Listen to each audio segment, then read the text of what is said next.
Hello everyone, मैं हूं Mrs Priya Singh and star career institute के ऑनलाइन प्लेटफॉर्म पर मैं आपका हार्दिक स्वागत करती हूं। आज मैं आपके सामने क्लास 10th के लिए चैप्टर लेके आई हूं, biology lecture, that is chapter number 6 life processes जैव प्रक्रम। आरबीएससी के जो स्टूडेंट्स हैं उनके लिए चैप्टर नंबर 2 है, जिसमें वो ह्यूमन सिस्टम के हर एक पार्ट्स के बारे में पढ़ेंगे।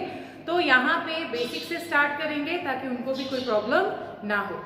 तो लाइफ प्रोसेसेस हम स्टार्ट करते हैं। दैट इज लाइफ प्रोसेसेस की अगर हम बात करें तो इसकी डेफिनेशन क्या होती है? The processes that are necessary for an organism to stay alive is called life processes. Life processes को हिंदी में जैव प्रक्रम कहते हैं।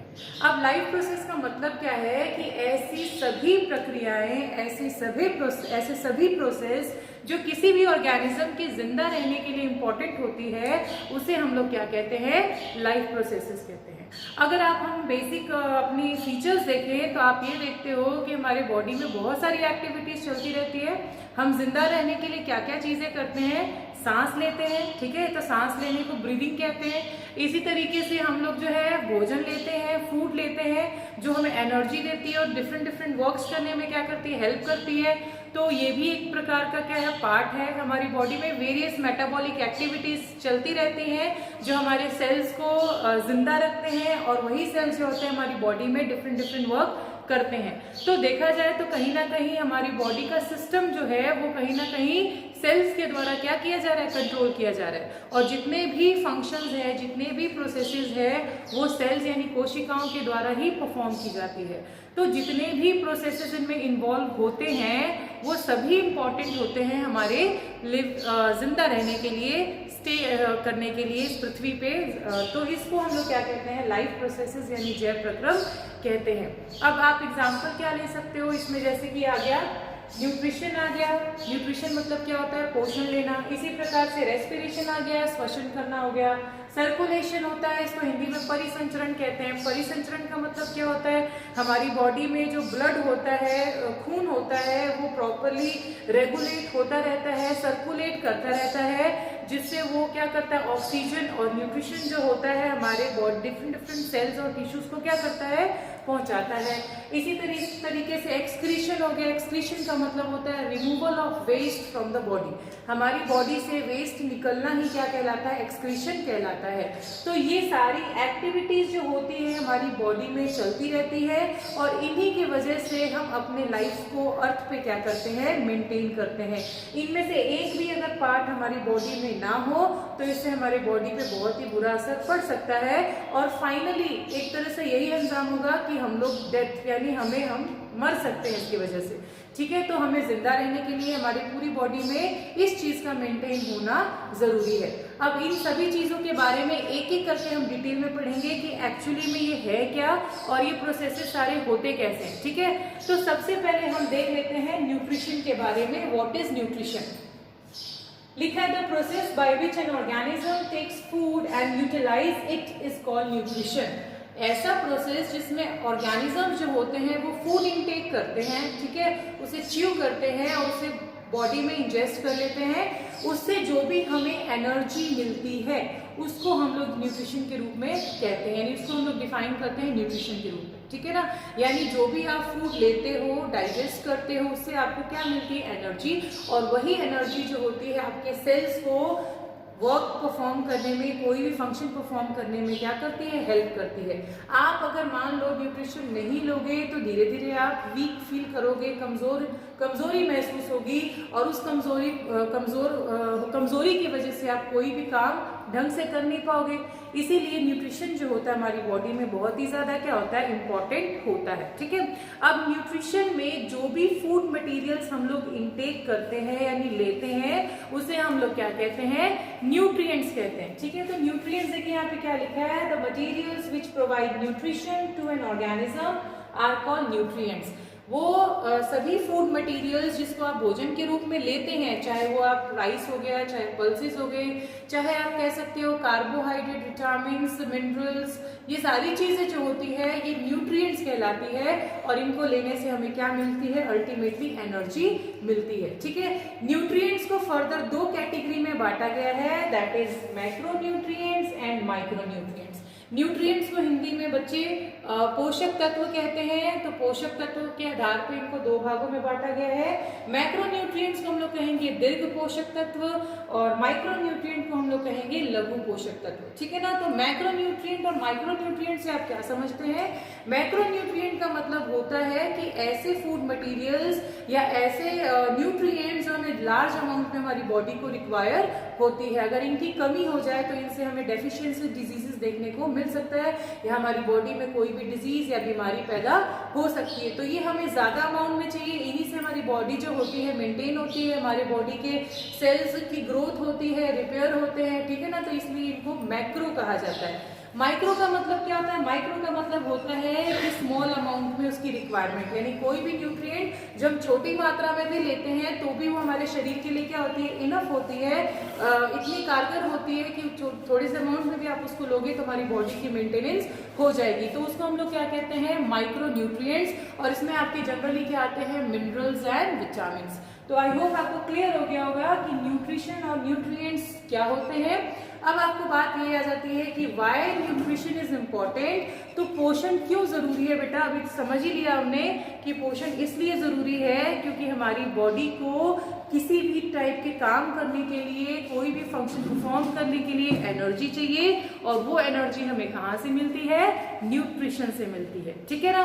दूसरी बात ये है कि अगर हमें न्यूट्रिशन लेते रहेंगे तो हम इस पृथ्वी पे लॉन्ग टाइम तक जिंदा भी रह सकते हैं, हमारे बॉडी के ऑर्गन्स प्रॉपरली वर्क करेंगे, मेंटेन रहेंगे, उनकी ग्रोथ और रिपेयरमेंट भी होती रहेगी। इसीलिए न्यूट्रिशन जो होता है वो इम्पोर्टेंट होता है। नाउ अब हम न्यूट्रिशन के टाइप्स की तरफ बढ़ते हैं। न्यूट्रिशन के जो मोड होते हैं, यानी न्यूट्रिशन लेने का जो तरीका होता है, it is of two types. इसके दो मोड्स होते हैं। फर्स्ट जो होता है ऑटोट्रॉपिक न्यूट्रिशन और दूसरा जो होता है that is heterotrophic nutrition. Now अब इन दोनों के बीच में हम डिफरेंस देखेंगे कि ऑटोट्रॉपिक न्यूट्रिशन और हिट्रोट्रॉपिक न्यूट्रिशन के बीच में क्या डिफरेंस है। सबसे पहले देखिए ऑटोट्रॉपिक न्यूट्रिशन की बात कर लेते हैं। तो the mode of nutrition in which an organism prepare its own food, ठीक है ना।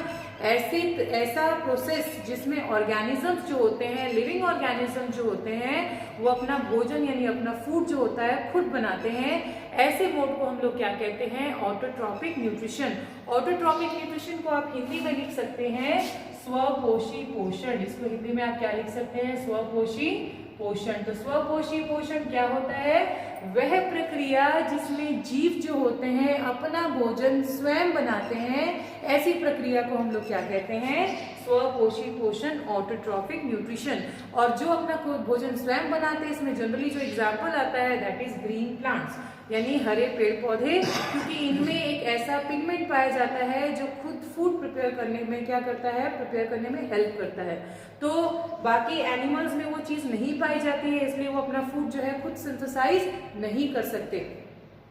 ऑटोट्रॉपिक मोड ऑफ न्यूट्रिशन को फर्दर दो पार्ट्स में बांटा गया है, that is photosynthetic and chemosynthetic. ना फोटोसिंथेटिक और कीमोसिंथेटिक में डिफरेंस क्या है? मेन डिफरेंस यही है कि जो फोटोसिंथेटिक प्रोसेस होता है, इसमें ऐसे ऑर्गेनिजम्स आते हैं जो लाइट की प्रेजेंस में अपना भोजन बनाते हैं, मतलब those organism which make their food in presence of light, that is known as photosynthetic and that organism is known as photoautotrophs, ठीक है ना। इसी तरीके से अगर हम कीमोसिंथेटिक की बात करें तो कीमोसिंथेटिक ऐसा प्रोसेस होता है जिसमें ऑर्गेनिजम्स जो होते हैं बाय यूजिंग केमिकल्स, ठीक है ना, किसी केमिकल की सहायता से दे मेक देयर ओन फूड, वो अपना खाना खुद बनाते हैं। तो इसीलिए इनको क्या बोला जाता है? कीमोसिंथेटिक। Chemo means chemical. अब जिसमें आयरन हो गया, नाइट्रोजन हो गया, मैग्नीशियम हो गया, इसका इस्तेमाल करके, या सल्फर हो गया, ये क्या करते हैं? They make their own food. इसमें maximum nitrogen fixing bacteria, sulphur bacteria, ये सारे आ जाते हैं जो अपना खाना जो होता है खुद प्रिपेयर करते हैं बाय यूजिंग केमिकल्स। तो आई होप आपको ऑटोट्रॉपिक न्यूट्रिशन का टर्म जो है वो क्लियर हो गया होगा। हिटोट्रॉपिक न्यूट्रिशन देख लेते हैं। तो हिटोट्रॉपिक न्यूट्रिशन क्या होता है? The mode of nutrition in which an organism depend on others for their food. ऐसा प्रोसेस जिसमें कोई भी ऑर्गेनिज्म जो है डिपेंड ऑन अदर्स, मतलब दूसरों पे निर्भर करता है अपने भोजन के लिए, ठीक है ना। तो जो दूसरों पे निर्भर करता है, अपना भोजन स्वयं नहीं बना सकता है, ऐसे मोड ऑफ न्यूट्रिशन को हम लोग क्या कहते हैं? Heterotrophic mode of nutrition. Heterotrophic को हिंदी में हम लोग कहते हैं विषम पोषी पोषण। हिंदी में आप क्या लिख सकते हो? विषम पोषी पोषण। तो विषम पोषी पोषण को आप कैसे डिफाइन कर सकते हैं? वह प्रक्रिया जिसमें कोई भी जीव जो होता है अपने भोजन के लिए दूसरे पर निर्भर रहता है। अब चाहे वो प्लांट्स हो गए, चाहे एनिमल हो गए, वो डिपेंड तो कर ही रहा है प्लांट्स पे भी, चाहे एनिमल पे। तो ऐसे ऑर्गेनिज्म किस में आ जाते हैं? विषम पोषी पोषण में। और एग्जाम्पल आ जाता है आपका एनिमल्स एंड ह्यूमंस। जितने भी एनिमल्स हैं इस पृथ्वी पे या फिर ह्यूमंस है, they depend on others for their food, ठीक है। वो अपना खाना खुद नहीं बनाते। तो ये दो मोड थे मोड ऑफ न्यूट्रिशन के, एक था ऑटोट्रॉपिक न्यूट्रिशन और दूसरा था हेटेरोट्रॉपिक न्यूट्रिशन। अब हम जो है एक एक टॉपिक को अलग अलग उठा के देखेंगे। सबसे पहले हम बात करेंगे ऑटोट्रॉपिक न्यूट्रिशन की।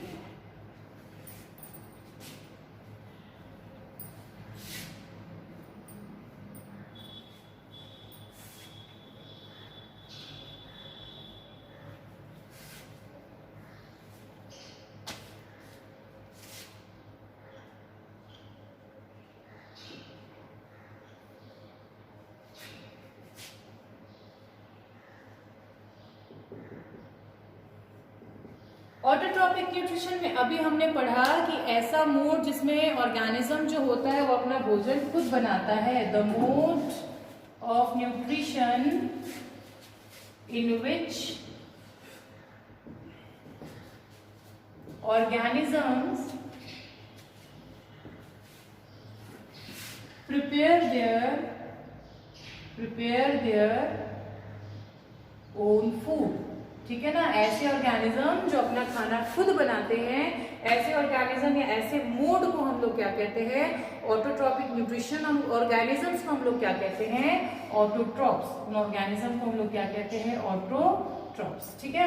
अब हम देखेंगे कि ऑटोट्रॉपिक न्यूट्रिशन में हमने जो एग्जाम्पल दिया था दैट इज ग्रीन प्लांट्स। तो ग्रीन प्लांट जो होते हैं by the mode of autotrophic nutrition, वो कैसे अपना फूड जो होता है सिंथेसाइज करते हैं, ये हम देखेंगे, ठीक है ना। तो बेसिकली जो ग्रीन प्लांट जो होते हैं, जो अपना खाना बनाते हैं, उस प्रोसेस को हम लोग क्या कहते हैं? फोटोसिंथेसिस। उस प्रोसेस को हम लोग क्या कहते हैं? फोटोसिंथेसिस। फोटोसिंथेसिस को बेटा हिंदी में कहते हैं प्रकाश संश्लेषण। हिंदी में क्या कहते हैं? प्रकाश संश्लेषण। अब प्रकाश संश्लेषण की बात करें तो इसमें डेफिनेशन हम देख लेते हैं। Photosynthesis it is a process in which green plants by using CO2 and H2O as a raw material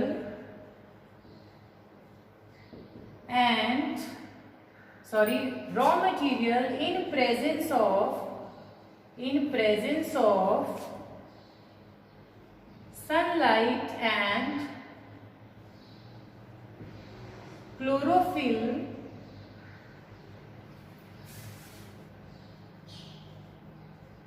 make their food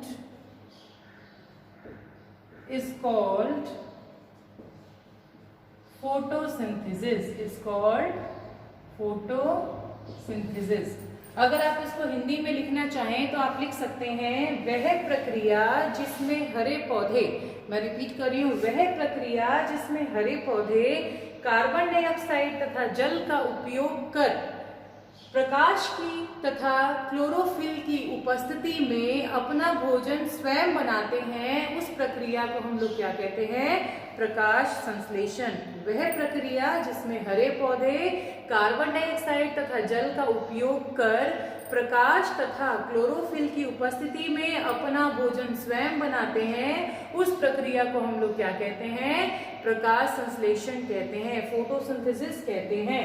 तो फोटोसिंथेसिस को केमिकल इक्वेशन से भी डिनोट किया जाता है, जिसको लिखते हैं कुछ इस प्रकार से 6CO2 plus 12H2O give rise to C6H12O6 + 6O2, ठीक है ना। O2 जो होता है वो इवॉल्व होता है, यानी एज अ बाय प्रोडक्ट बनता है ऑक्सीजन।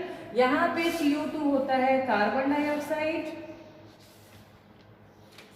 H2O जो है वो है वाटर। नाउ जो एरो है, एरो जो होगा in presence of sunlight and chlorophyll, क्योंकि ये प्रक्रिया जो है सनलाइट और क्लोरोफिल के बिना कैरी आउट नहीं होगी, तो आप एरो के ऊपर लिखेंगे सनलाइट और एरो के नीचे लिखेंगे chlorophyll.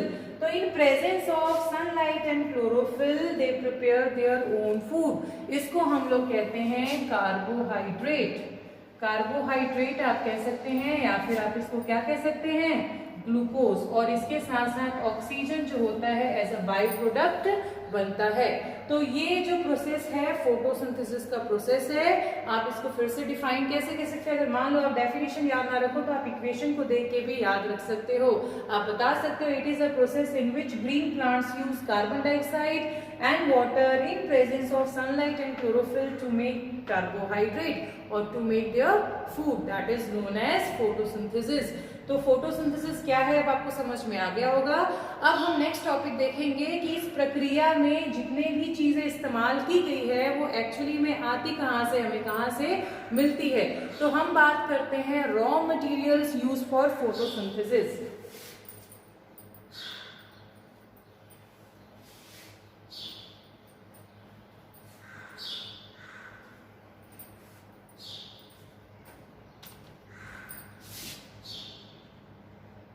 raw materials for photosynthesis, raw materials for photosynthesis, ठीक है। रॉ मटेरियल्स को हिंदी में कहते हैं कच्चा पदार्थ, ठीक है ना। जो आप जैसे खाना बनाते हो तो कोई भी खाना प्रिपेयर करने के लिए आप इंग्रेडिएंट्स तो लेते ही होंगे, ठीक है ना। आपको सब्जी बनानी है तो सब्जी तो ऐसे बन नहीं जाएगी, उसमें आप आलू लेंगे, कुछ डिफरेंट टाइप्स के वेजिटेबल्स लेंगे, फिर आप उसको कुक करेंगे तो आपकी वेजिटेबल यानी सब्जी जो है वो प्रिपेयर हो जाएगी। इसी प्रकार से फोटोसिंथेसिस में भी ग्रीन प्लांट्स को खाना बनाने के लिए रॉ मटेरियल चाहिए होता है, इंग्रेडिएंट्स चाहिए होता है, जिसकी यूज करके वो क्या करते हैं, अपना खाना यानी ग्लूकोज या कार्बोहाइड्रेट प्रिपेयर करते हैं, ठीक है। तो हम बात देख लेते हैं कि एक एक जो हमने रॉ मटेरियल्स लिया है वो कहाँ से आते हैं। सबसे पहले हम बात करते हैं कार्बन डाइऑक्साइड की, ठीक है। तो कार्बन डाइऑक्साइड को शॉर्ट में कहते हैं CO2, ठीक है। कार्बन डाइऑक्साइड जो होता है ये मेनली कहाँ अवेलेबल होता है, एटमॉस्फेयर में, ठीक है। तो एटमॉस्फेयर में कार्बन डाइऑक्साइड यानी आपके वायुमंडल में कार्बन डाइऑक्साइड पाया जाता है, और ग्रीन प्लांट जो होते हैं उस कार्बन डाइऑक्साइड को इस वायुमंडल से ही लेते हैं। तो वायुमंडल से जो लेते हैं वो कैसे लेते हैं, अपने आप तो आ नहीं जाता। जैसे आप ब्रीदिंग करते हैं, आप क्या करते हैं, ब्रीदिंग करते हैं, सांस लेते हैं, तो ऑब्वियसली बात है जब आप सांस लेते हैं तो ऑक्सीजन लेते हैं और CO2 क्या करते हैं, छोड़ते हैं। इसी प्रकार से ग्रीन प्लांट्स के भी कुछ अपने ऑर्गन्स होते हैं जिसकी हेल्प से वो क्या करते हैं, गैसेस एक्सचेंज करते हैं। अब ग्रीन प्लांट्स में कई बच्चों को थोड़ा सा ये डाउट होता है, वो यही कॉन्सेप्ट लेके बैठे रहते हैं कि प्लांट्स हमेशा CO2 लेते हैं और ऑक्सीजन छोड़ते हैं, ठीक है ना। तो बेटा ये चीज मैं यहाँ पे क्लियर करूंगी कि प्लांट्स भी हमारी तरह क्या करते हैं, रेस्पिरेशन करते हैं। प्लांट्स ऑल्सो रेस्पायर, ठीक है ना। तो प्लांट्स जो होते हैं जब रेस्पिरेशन करते हैं तो रेस्पिरेशन के टाइम में वो भी क्या करते हैं, ऑक्सीजन लेते हैं। वो ऑक्सीजन क्या करते हैं, लेते हैं, और छोड़ते क्या है बदले में, CO2 छोड़ते हैं, ठीक है ना। जब रेस्पिरेशन करेंगे प्लांट्स तो ऑक्सीजन लेंगे और कार्बन डाइऑक्साइड क्या करेंगे, छोड़ेंगे। लेकिन जब हम बात करते हैं फोटोसिंथेसिस की, जब हम बात करते हैं फोटोसिंथेसिस की, तो इस केस में ये चीजें क्या हो जाती है, उल्टी हो जाती है। यहाँ फोटोसिंथेसिस के टाइम में जो प्लांट्स होते हैं वो CO2 लेते हैं और ऑक्सीजन क्या करते हैं, इवॉल्व करते हैं यानी छोड़ते हैं, ठीक है ना। तो ये चीज उल्टी पड़ जाती है, यानी जब भी फोटोसिंथेसिस होगा तो ग्रीन प्लांट्स क्या करेंगे, कार्बन डाइऑक्साइड लेंगे और ऑक्सीजन छोड़ेंगे। लेकिन जब वो रेस्पिरेशन करेंगे तब वो क्या करेंगे, ऑक्सीजन लेंगे और CO2 क्या करेंगे, छोड़ेंगे, ठीक है। तो ये आपको क्लियर हो गया होगा। तो अब हम बात करते हैं कि प्लांट जो होते हैं जब ऑक्सीजन छोड़ते हैं और कार्बन डाइऑक्साइड लेते हैं तो कैसे लेते हैं। बेटा जो प्लांट्स होते हैं उनमें एक जो उनका लीफ होता है, ठीक है ना, उनके जो लीव्स होते हैं उनके एपिडर्मिस पे एक स्ट्रक्चर टाइनी पोर्स प्रेजेंट होते हैं। इन टाइनी पोर्स में अगर आप कोई भी एक पार्ट लेके माइक्रोस्कोप में ऑब्जर्व करोगे तो वहां पे आपको छोटे छोटे पोर्स यानी छेद दिखाई देंगे। उस पोर्स में कुछ इस प्रकार से स्ट्रक्चर प्रेजेंट होता है।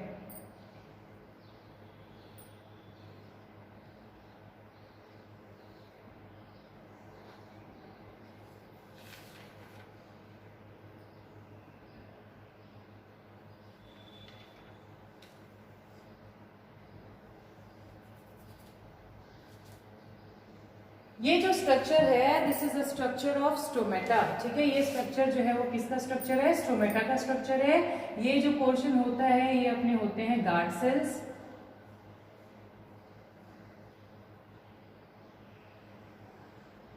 इनके बीच में छोटे छोटे क्या पाए जाते हैं, क्लोरोप्लास्ट पाए जाते हैं। इनके बीच में क्या पाए जाते हैं, क्लोरोप्लास्ट। तो ये हो गया आपका गार्ड सेल्स, ये हो गया क्लोरोप्लास्ट, ठीक है। ये जो होता है स्टोमेटल एपर्चर, स्टोमेटल एपर्चर कहलाता है। स्टोमेटल एपर्चर मतलब वो पोर होता है जिससे गैसियस एक्सचेंज होते हैं। और साइड साइड में आप जो सेल्स देख रहे हो दिस इज सब्सिड्यूरी सेल्स, सब्सिड्यूरी सेल्स। तो ये वही स्ट्रक्चर होता है, इस पूरे स्ट्रक्चर को हम लोग कहते हैं बेटा स्टोमेटा। क्या कहते हैं, स्टोमेटा। हिंदी में इसको हम लोग कहेंगे रंध्र, हिंदी में क्या कहेंगे, रंध्र। तो ये वो पोर्शन होता है जो लीफ के अपर सरफेस पे, ठीक है, या फिर लोअर सरफेस पे, लेकिन सरफेस पे प्रेजेंट होता है। ये टाइनी पोर्स होते हैं जो क्या करते हैं, गैसेस एक्सचेंज को क्या करते हैं, अलाउ करते हैं। तो इनके जरिए गैसेस एक्सचेंज होता है और एटमॉस्फेयर में प्रेजेंट जो CO2 होता है वो प्लांट्स को क्या हो जाते हैं, अवेलेबल हो जाते हैं। तो ये स्टोमेटा है, इसका स्ट्रक्चर आप देख लीजिएगा, ठीक है ना। नेक्स्ट क्लास में हम देखेंगे कि स्टोमेटा जो है ये कैसे वर्क करता है, इसके फंक्शन स्टडी करेंगे और हम देखेंगे कि आगे प्रोसेस में जो भी रॉ मटेरियल्स यूज होते हैं वो कैसे प्लांट्स पर अवेलेबल होते हैं। अभी के लिए थैंक यू।